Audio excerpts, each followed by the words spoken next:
muqdisho hadda ma jiraan doodo badan oo ku saabsan arrimaha dhulalka. dhowr bilood ka hor dhulalku waxay ahaayeen mawduuc la yaqaano oo dood ku dhex leh heerarka kala duwan ee bulshada Soomaalida. laakiin maanta muqdisho wax weyn looma arko dadka ka hadlaya dhul la qaatay, la boobay ama la bixiyey. macnaheedu maahan in falkii istaagay ee mashruucii ayaa la magac dilay, la dood xumeeyey, dan siyaasadeedna la dhexgeliyey. tan iyo markii ay madasha samata bixinta mucaaradku faraha la gashay arrimaha dhulalka si taban oo dan siyaasiya lagu laray, mashruucii dhulalku wuxuu isku beddelay mawduuc siyaasi ah, wuxuuna yeeshay mucaarad iyo muxaafid. waxaa la soo wariyey in xitaa dad aan dhul laga kicin inay muuqaallo cabashaa iska soo duubeen iyagoo iska dhigaya dhibanayaal, taas oo dad badan siisay tafsiir ah in cabashadii dhulalku ay qiin daaqday.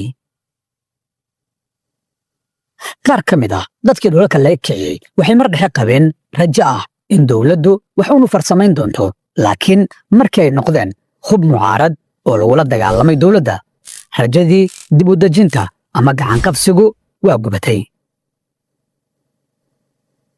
madasha samata bixinta mucaaradku libin siyaasi ah ayay ka dhex raadiyeen mawduucii dhulalka, laakiin waxay geedigii ku soo fureen inay aaseen xaqii shacabka, iyagoo idaacadaha ka soo daayey cabashooyin gacan ku rimis ah oo markii dambe maad isu beddelay.